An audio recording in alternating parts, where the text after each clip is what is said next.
Please note that nothing in this podcast should ever be taken as personal financial advice. And if you are seeking financial advice, reach out as we work with professionals in the industry. And welcome back to another episode of the Finance Bible Podcast. I am your host, Oscar, and I'm joined alongside me with the fellow founder of the Bible himself, Zeke. Zeke, yet another week. How have you been tracking? Mate, I've been tracking pretty good. Very exciting week. Freedom Day coming up. It's only a couple of days away now. That's probably the biggest news here in New South Wales at the moment. Everyone is getting very excited. The picnics last week. Everyone's building up with the momentum for the big grand review on the Monday. Yeah, I feel like it's going to be a good time. Have you got anything planned, mate? Funny you say that. I actually have. A couple of weeks ago, I had a feeling it was going to be open on the Monday, even though they said it could be a bit later. So I did go and just book a few different restaurants during the week at the start of the week. Wow, boy, he knows. Yeah, and then look, Saturday afternoon as well. Got a nice long lunch. But yeah, no, exciting things. Very, very keen to get out there and actually live, a normal life again. If I'm not mistaken, we do have a game of tennis booked on Monday. That's and then true. We may or may not have a little boat party coming up a couple of weeks later. Yeah, but look, we might have to do a podcast actually on the boat. But look, the tennis will be good fun on Monday. We have a corporate tennis day at work with our company. So Zeke and myself, we've actually put together a bit of a table for the competition bracket. And obviously we're not on the same team because we want it to be relatively fair. Relatively fair. Yeah. Now, mate, what's on for today's podcast? Good that you've gone to that. I think we were going on a bit too long there. Today, as mentioned at the end of last week, before we actually talk about it, I hope everyone enjoyed last week's podcast with Mitchy Lockhart. Shout out to Mitch. Thanks for jumping on, mate. And you're a legend. Yeah, absolute legend. All the feedback we've got from that was that everyone related to it really well. And if you want more stuff like that, flick us a message, get around it, share it around. I want to know. Get around it. Anyway, getting back on track once again. This week's podcast, we're kind of just going to dive into, creating wealth. And Zeke and myself, we've kind of narrowed down to 3 distinct factors which help you to build that wealth. So we figured out 3 vital steps in creating that, and we're going to touch on each step in depth, really. Yep, let's do it. So you want to touch on the first step there, mate? So pay off high interest debt. So that's a very important one, obviously. If you've got high interest debt, guess what? You can't make wealth because you're paying debt at a high interest rate. This varies in the finance industry pretty rapidly. Some people will say high interest debt is anything above 4%. Some will say 8%, etc. I personally say it's anything charging more than 5%. My reason for that is with a 5% interest rate or higher, you're actually paying more interest than what you may gain from investing net of fees. So what I mean by that is if you're invested into the ASX or the NASDAQ and you're growing at 8% per year and you've got a fee to enter that market, for example, IG charges you $8, CommSec charges you $30, etc. What you find is your net growth, if you're returning 8% per annum and getting charged that fee if you invest weekly or monthly or however often, your net growth is going to be more like 6%, depending on the amount you're investing. Yeah. So if you're paying interest on 5%, that 1% difference may actually be better off going to paying down the debt quicker to allow you to leverage into other assets, which, by the way, if you haven't touched on leveraging, get into our episode on it. And because leveraging is key. Leveraging is key. Perfect. You kind of nailed that on the, what do we say, nailed it on the head? Yeah, hit the nail on the head. Yeah, you hit the nail on the head there. I think that's perfectly explained. Yeah, so going into that a bit further, as opposed to just giving you a definition, is you've got a car loan, you're paying 6% on it. I would pay that down anyway before investing because it's going to be eating up a lot of what could be gains in the future. If your mortgage is 2 or 3%, I personally, I'd be making minimum repayment on that because the investment gains I could get would be a lot higher than the 2 or 3% that I'm losing to interest. Apologies for the heavy traffic. We're in the office today. Yeah, it probably does echo in the mic. Yeah. Another one that's really common is credit card interest. Annual percentages of that, if you've got a high fee credit card, like one that you're paying an annual fee on, generally interest will be between 13 and 19%. If you're getting hit with 13, 19% interest, guess what?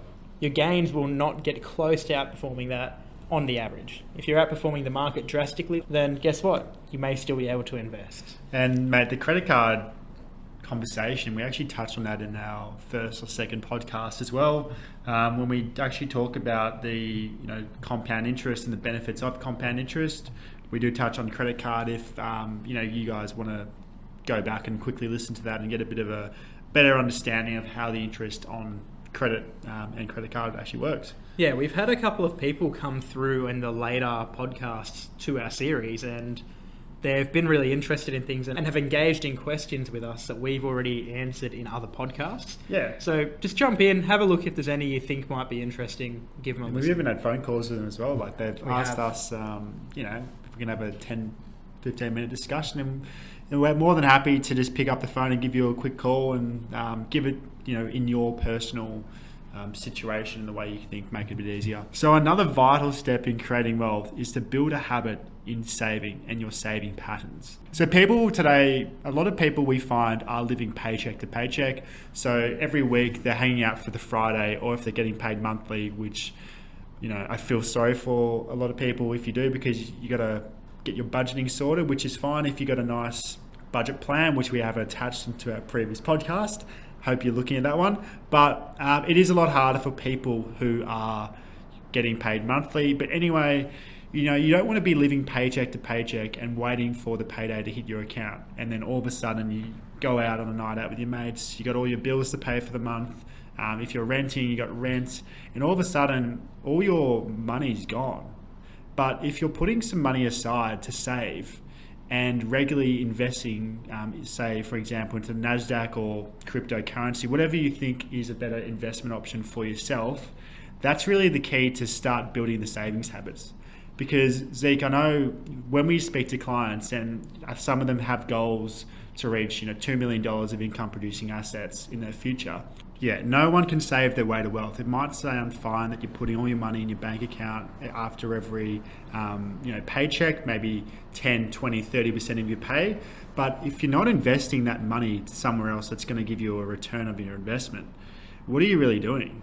There's not much to it. It's as simple as that, really. It's really as simple as that. So you can really choose any investment option which you believe or you have most interest in. Yeah, at the end of the day, if you're looking to save your way to wealth and you want to retire on 80 grand a year, you're looking at over $2 million that you need. In retirement, that is. And you can't save up, well, I can't save up $2 million and just kick back. It's not achievable. If you can do that, congratulations. Tell us all how to do it. But everyone has expenses coming out every month. You can't save your way to the $2 million.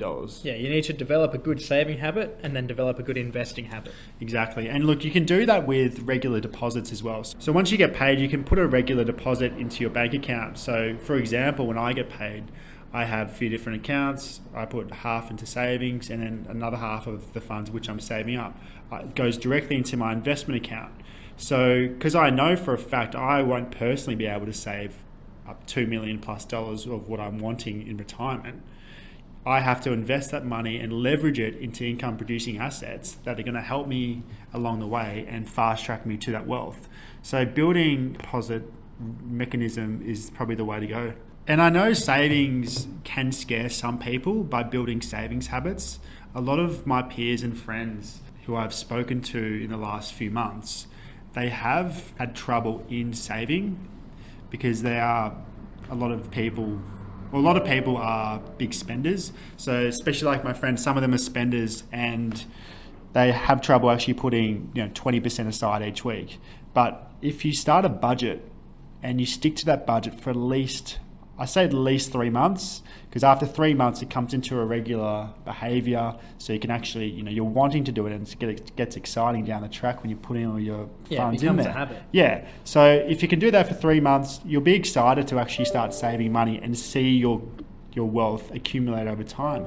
And that will directly correspond into building those assets and, start getting as close to the goal in retirement. And mate, another one, I'll get you to touch on this one because we did just recently do a post on this a couple of days ago, is you must build a rainy day fund. That is probably after the savings habit, I think one of the most important factors of any individual, you have to have a rainy day fund for any emergencies or anything like that. Mate, rainy day protection is one of my favourite things in the world. Yeah. The reason is, when you've got rainy day protection in place or a rainy day fund, you just feel on top of the world. It could be a rainy day and guess what? You're protected. You've got that umbrella.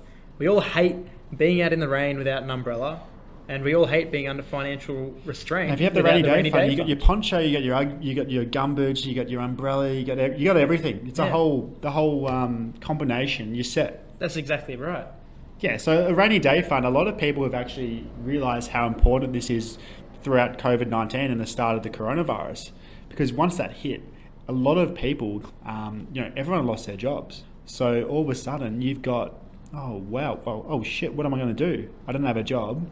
The government hasn't started paying anyone yet, so there's no income coming through to anyone.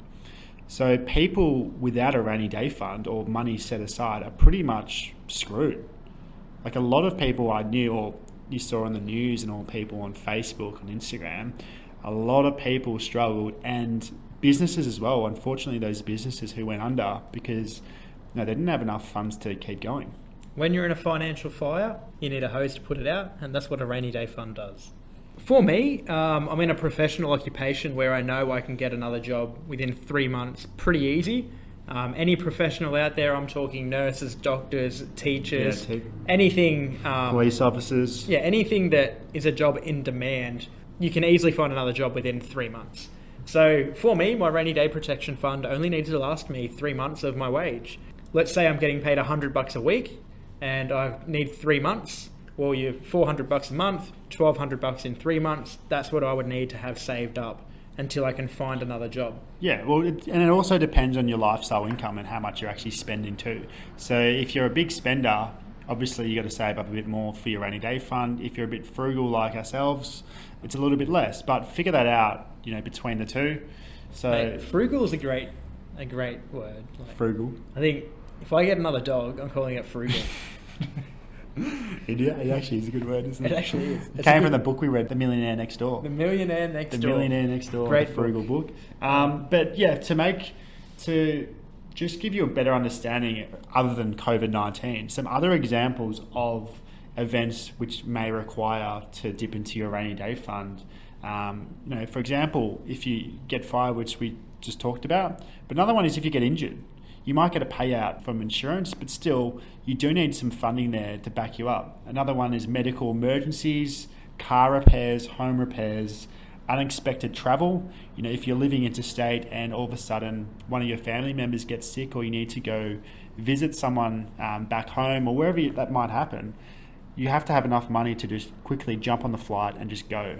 And also family emergencies is a key one too. There's so many different events in today's life that you can need backup funds at all times. So mate, that's kind of 3 vital steps in creating wealth. There are many other ways in creating wealth, but we did sit down at the start of the year and kind of figure that out, that they were the 3 main ones which will actually help people build their wealth if they get on top of that. So is there anything else you kind of want to add on to that? Well, with those 3, they kind of just all together make me feel really relaxed after I've achieved them. Relaxed? When I've got a rainy day fund and I've got a good savings habit, I've paid off my high interest debt, I find myself in a position where I feel confident. I don't feel at risk. I feel like if I get fired, who cares? Like all of these things, I just feel secure and good. And there's no stress at all. Obviously, if you do lose your job, you'll be stressed trying to find one, but it's nice to know you have funds to back you up. You don't have to worry about that. Not having financial stress is just a really vital part of your life in terms of being positive, living a healthy lifestyle and feeling good. We're not just all about financial freedom here. We're also about having a good, healthy, stress-free life. Yeah. And this is how you do it. Yeah, because if you're a massive fan, for example, of yoga or Pilates, just something which is physical, getting your mind ticking, and you lose your job and you still got to fund that. It'd be a shame if you actually couldn't afford that if you didn't have a rainy day fund, because firstly, you lost your job. Secondly, your mental health will decrease, and then your productivity, your whole mood will go down. Think about what your favourite thing in the world is to do, or what your main hobby is, and kind of get that to motivate you in case you lose your job or anything like that, to build that fund set aside so you can continue to do those things in your darkest hours. Oh. Darkest hours. Oh, mate, that's deep. Guys, I hope everyone has a ripper week at work or whatever you're doing. And to everyone in New South Wales, the time has come. Monday, tomorrow, which is for us, is Freedom Day. Get around it. We've done the last 14, 16 weeks really hard. It's finally time to let loose. Let's get out there. Let's have a good time. Yeah. And enjoy yourselves. Always think about the savings habits and what you got to put away. But whatever makes you happy, spend that money, especially now. See your friends, see your family, enjoy your time, and we'll touch base next week. Yeah, we'll see you next week for another good episode, actually. I'm looking forward to next week in particular. We touch on 3 of the major expenses. Now, we're not going to dive into what they are today because it is a surprise. Unless you follow the Instagram page, you would have seen it already. At the Finance Bible. But basically, we'll see you next week. And until then, let's share it around, get everyone involved, keep it going. We're really loving the support at the moment. Yeah, get going. Like we've almost been listed in the Spotify top 50 podcast in the category, which is an exciting accomplishment already. So keep this getting around. Speak to your family, speak to your friends. Just share this to anyone you think will benefit from it. Short term, long term, medium term. Everyone, this can benefit everyone in any different way. Until then, keep investing, keep budgeting, and keep listening. Ciao.